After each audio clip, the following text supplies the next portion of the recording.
بسم اللہ الرحمن الرحیم. جناب الطاف حسین وانی صاحب، جناب آغا ہارون صاحب، خواتین و حضرات، السلام علیکم. سید علی گیلانی ہمت کا استعارہ جو آج آپ کا مضمون ہے، اور جس دن کو آج ہم ایک عظیم شخصیت کو یہاں پہ یاد کرنے کیا بلکہ ان کی شخصیت سے نوجوانوں کو ایک سبق جو حاصل کرنا چاہیے وہ یہی ہے کہ انسان جب اعلیٰ کردار کا مالک ہو، اعلیٰ اقدار کا مالک ہو، اعلیٰ روایات کا مالک ہو، تو وہ لوگ ایسی جدوجہد کرتے ہیں جو جبر کے سامنے کھڑے ہو جاتے ہیں. اور یہ لوگ صحیح کہا آغا صاحب نے کہ یہ لوگ کبھی مرتے نہیں ہیں.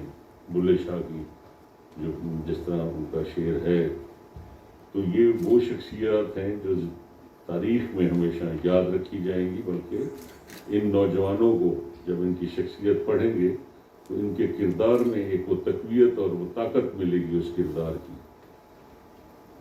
درباروں میں کھڑا ہونا ایک اعلیٰ کردار کے مالک لوگ کھڑے ہوتے ہیں. جن لوگوں کے کردار میں کمزوریاں ہوں یا جن کی اپنی خواہشات ہوں، وہ لوگ کبھی جبر کا مقابلہ نہیں کر سکتے. تو دنیا میں ایسے ہی بہت سے لیڈر گزرے ہیں جن کی پوری زندگی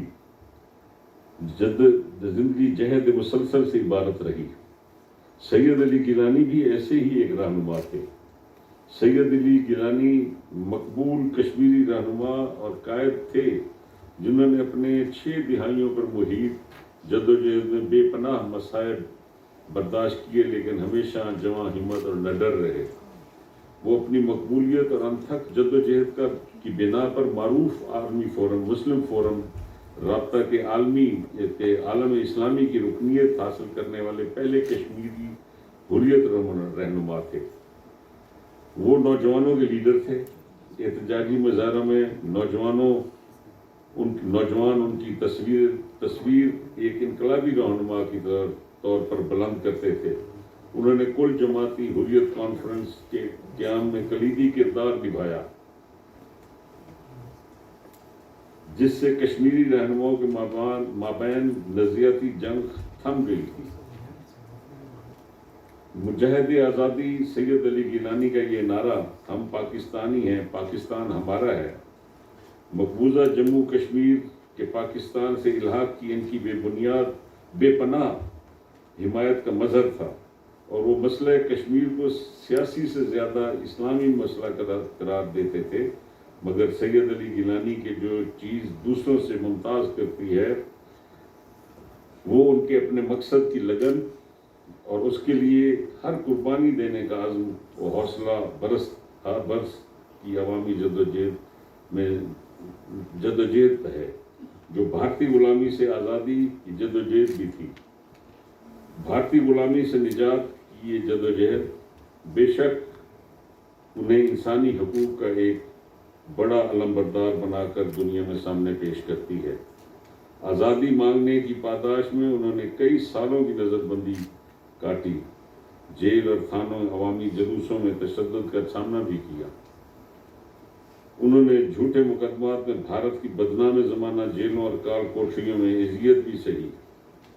ان کے علاج معالجے اور سفری سہولیات اور دستاویزات سے بھی محروم کیا رکھا. غرض ہر وہ حربہ استعمال کیا جو انہیں توڑ سکتا تھا یا جھکا سکتا تھا، مگر وہ اپنے مضبوط عزم اور ارادے کے ساتھ ڈٹے رہے. ان کا موقف ہمیشہ یہی رہا کہ کشمیریوں کو اعتماد میں لیے بغیر کسی کا یک طرفہ فیصلہ نہیں ہو سکتا. یہی وجہ ہے کہ وہ جب بھی جموں کشمیر میں ہڑتال کال دیتے تھے تو پتہ تک نہیں ہلتا تھا. 2014 میں جب نریندر مودی نے نئی دہلی میں بی جے پی کی غالب اکثریت کے ساتھ اقتدار سنبھالا تو کشمیر کے لیے نئی دلی کا یہ رویہ سخت ترین ہو گیا. خدشات اور خوف کی فضا میں حریت کانفرنس کے کشمیری رہنماؤں نے سید علی گیلانی کی لیڈرشپ میں بے شمار قتلوں، گرفتاریوں اور خوف راز کو برداشت کیا، حتیٰ کہ بھارت کی ان کی وفات سے دن سری نگر میں کرفیو نافذ کر دیا اور لوگوں کو ان کی میت کے قریب آنے نہ دیا گیا اور 30 منٹ میں انہیں دفن کر دیا گیا۔ گیلانی صاحب کی زندگی ان لوگوں کے لیے مشعل راہ ہے جو اپنے ارادوں اور دیرینہ موقف پر ڈٹے رہتے ہیں، جو ایسا ہی سیاسی اور نظریاتی ورثہ چھوڑ کر گئے ہیں جو مختلف اور متضاد نظریات رکھنے والے لوگوں کو بھی متحد کرتا ہے۔ ایسے لوگ جو کردار عمل میں اس قدر بلند پایا ہوں، تاریخ ایسے ہی لوگوں کو یاد رکھتی ہے۔ پاکستان نے انہیں نشان پاکستان کا اعزاز دیا جو ان کی جدوجہد کا اعتراف ہے، مگر ان کی جدوجہد کو اصل خراج عقیدت یہ ہے کہ ہم جموں و کشمیر میں چلنے والی آزادی کی تحریک ان پر ہونے والے ظلم کا پردہ چاک کرتے رہیں۔ بھارت 1947 سے بالعموم اور 5 اگست 2019 کے غیر قانونی عمل اور اقدام کے بعد بالخصوص جو ظلم اور ستم کر رہا ہے، انہیں پاکستان پہلے بھی بے نقاب کرتا رہا ہے۔ بحیثیت انسانی حقوق کے وزیر میں سمجھتا ہوں کہ جہاں جموں اور کشمیر کا 1 کروڑ سے زائد کشمیر کی عوام کا حق خود ارادیت کا مسئلہ ہے، وہیں ان کے بنیادی انسانی حقوق کا بھی مسئلہ ہے۔ 1947 سے اب تک 4-5 لاکھ لوگوں کی شہادت کی دنیا کے کسی بھی خطے میں مثال نہیں ملتی۔ پاکستان اس ظلم کے خلاف مظلوموں کا اور ہم آواز تھا اور رہے گا انشاءاللہ۔ میں سمجھتا ہوں کہ ریڈیو پاکستان بھی جموں اور کشمیر میں انسانی حقوق کی پالیسیوں کو اجاگر کرنے میں اپنا خاص کردار ادا کر رہا ہے جو قابل تحسین ہے۔ افسوس یہ ہوتا ہے کہ آج دنیا، آغا صاحب نے ٹھیک کہا، جو بھی صاحب جس میں تھوڑی سی حس ہوگی، جو خودداری کا جس میں تھوڑی سی رمق ہوگی، وہ آغا صاحب جیسے لوگ دل سے بول رہے تھے، تو واقعی ہمیں شرمندگی ہوتی ہے کہ آج کے مسلمان اور آج کی زندہ قومیں جو آج انسانی حقوق کے لیے پاکستان کے اوپر تو چڑھ دوڑتی ہیں، تو کیا ان کو بڑی ریاستوں میں مظالم نظر نہیں آتے؟ یہ سب ملے ہوئے 3 صدیوں تک جو یورپ اپنی فرقہ واریت میں لڑتا رہا، آج وہ ہمیں مذہب پڑھانے ادھر آتا ہے۔ کبھی پاکستان میں شیعہ سنی لڑائی ہوئی؟ ہم روایتوں سے جڑے ہوئے لوگ ہیں، مضبوط پاکستان کی عوام جو ہے خوددار عوام ہے، لیکن ہم نے کشمیر کے لیے یکجہتی کے لیے اکٹھے ہو کر وانی صاحب کا گلہ بھی جائز ہے، اور ہمیں بھی شرمندگی ہے کہ ہماری عوام کیوں اتنی بے حس ہوئی ہے۔ کشمیر کے ایسے رہنماؤں کے لیے آج تو ہمیں گلیوں اور کوچوں میں ہونا چاہیے تھا۔ اور آج میں جب آ رہا تھا تو میں سوچ رہا تھا کہ آج دن بھی وہ ہے کہ آج شام کے دربار میں داخلہ ہے خاتون جنت کی بیٹی کا۔ آج وہ خطبہ اس نے دیا جس نے انسانیت کو ہلا دیا۔ ایسے لوگ جو ان کی پیروائی کرتے ہیں وہی ایسے بڑے کام کے لیے کھڑے ہوتے ہیں۔ مجھے افسوس ہے IOC پہ کہ جو کہتے تو اپنے آپ کو مسلمانوں کی ایک ہے، لیکن سوائے ایران اور ترکی کے ہمارے ساتھ کوئی کھڑا نہ ہوا۔ تو نبی اکرم صلی اللہ علیہ وسلم کا فرمان تھا کہ اپنے بھائی ظالم اور مظلوم دونوں کی مدد کرو۔ تو صحابہ کرام نے فرمایا، پوچھا کہ سرکار وہ تو سمجھ آتی ہے مظلوم کی مدد، ظالم کی کیسے کریں؟ تو آپ نے فرمایا اس ہاتھ کو سختی سے مروڑ دو۔ تو کیا ہم نے کوئی عمل ایسا کیا؟ کیا اسلام کے پیروکاروں نے کوئی ایسی یکجہتی دکھائی؟ کیا ایمنسٹی انٹرنیشنل اور یورپین یونین جو یہاں پہ تو آ کے ہمارا حساب لیتے ہیں اس لیے کہ ہم ہر وقت IMF کے سامنے بھیک مانگتے ہیں، یہ تمام وہ ممالک ہیں جو اپنے ملک میں ہمیشہ بربریت اور سخت گیری سے کام لیتے ہیں۔ آئے دن امریکہ کے اسکولوں میں 15 16 بچے مارے جاتے ہیں، میکسیکو کے بارڈر پہ کیا ہو رہا ہے، روز بندے مارے جاتے ہیں، پولیس والا سڑکوں میں مار دیتا ہے۔ ان کو تو کوئی وہ انٹرنیشنل کورٹ آف جسٹس کو نہیں مانتے، وہ یورپین یونین کو نہیں مانتے، وہ ہمیں پڑھانے آتے ہیں کہ جمہوریت ایسے کرو گے اور نہ مذہب کیسے ہوگا تمہارا؟ تو کیا کشمیر میں ان کو نظر نہیں آیا کہ جس طرح چھرے والی بندوقوں سے یہ کارتوس چھوٹوں سے لوگوں کو اندھا کیا گیا؟ کیا کہاں گئی ہیومن رائٹس؟ کہاں گئے دنیا کے ہیومن رائٹس؟ صرف پاکستان کے لیے ہیومن رائٹس کہ ہم اگر کشمیر کے لیے اگر جدوجہد کرنے والوں کو آپ نے بلیک لسٹ کر دیا، آج ان کا آپ ان تنظیموں کو بلیک لسٹ کر دیتے ہیں کیونکہ بڑے ہمارے آقا نہیں چاہتے۔ تو مجھے آغا صاحب کے جذبے سے، اور میں خود انہی جذبوں کی انگلی تھام کر زندہ رہا ہوں، اور اسی جذبوں کی انگلی تھام کر میں نے سیاست میں اپنا قدم رکھا۔ ہم نے بڑے بڑے فرعونوں کا مقابلہ کیا اور جدوجہد میں ہی رہے، آج بھی رہ رہے ہیں، اور حق کہنے سے کبھی نہیں ٹلے۔ لیکن افسوس ہوتا ہے کہ جب ہمارے اپنے لوگ بھی ہمارے ساتھ کھڑے نہ ہوں۔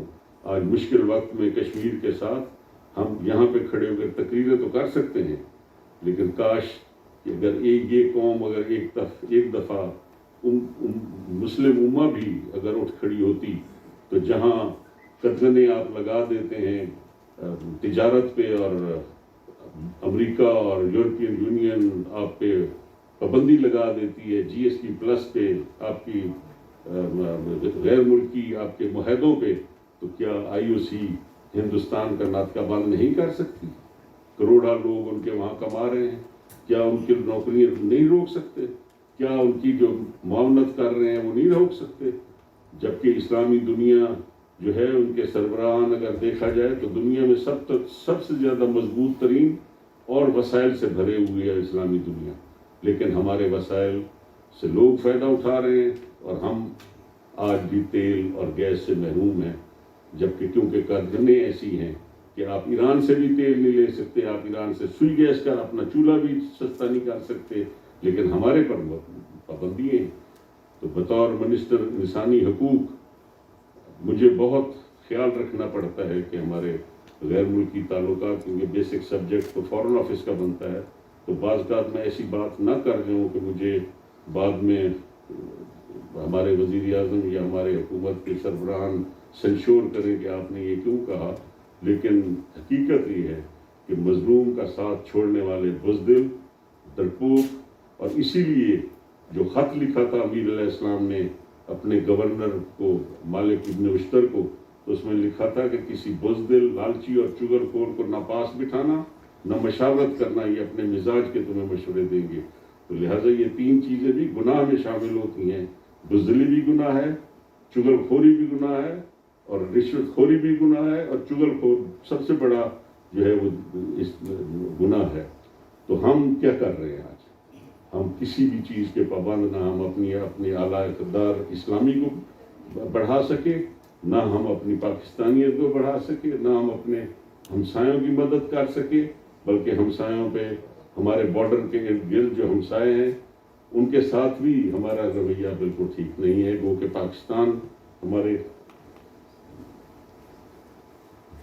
او آئی سی کا ملتا ہے نا، او آئی سی کے اس سے پر ٹانگ ہو گیا ہوگا، آئی او سی کہہ دیا میں نے، کوئی بات نہیں، جب جذبات میں ہوتا ہے تو بندہ بہت کچھ ڈوب جاتا ہے۔ لیکن ہم تو ان جذباتی لوگوں میں سے ہیں نا۔ آغا صاحب کی شخصیت مجھے پسند آئی کہ کم از کم ہم کچھ نہ کر سکے، زبان اور کردار سے تو ان کے ساتھ کھڑے ہو سکیں۔ لیکن وہ میرے والد مجھے کہتے تھے کہ میں دعا کرتا ہوں کہ اللہ تعالیٰ میں جرت پیدا کرے تو آگے کھڑا ہو کے لیڈ کرے، اگر وہ نہ ہو تو کم از کم کسی کے ساتھ کھڑے ہو جانا، اگلے کو فخر ہو کہ تم اس کے ساتھ ہو۔ لیکن اگر پھر بھی نہیں کر سکتے تو کسی کے پیچھے تو کھڑے ہو جانا، وہ مڑ کے نہ دیکھے کہ یہ بھاگ گیا یہ کہاں ہے۔ تو آج تو دنیا میں یہ تینوں چیزیں نہیں ہیں، آگے کھڑے ہونے کی جرت نہیں ہے، ساتھ دے نہیں سکتے، پیچھے کھڑے ہو تو بھاگ جاتے ہیں۔ تو اس دور میں ہم زندہ رہ رہے ہیں، تو ہماری اخلاقیات، ہماری قدریں بہت گر گئی ہیں، ہماری روایات سے ہم ہٹ چکے ہیں، اور امیر علیہ السلام کے خطبے میں ہے کہ اور روایات ہی اچھی ہیں، اپنے بزرگوں کی روایات کو اپناؤ اور ان پہ عمل کرو۔ ہم نہ اپنے بزرگوں کی روایات کے امین ہیں اب، نہ ان کو نبھانے والے ہیں۔ بڑی مہربانی، شکریہ۔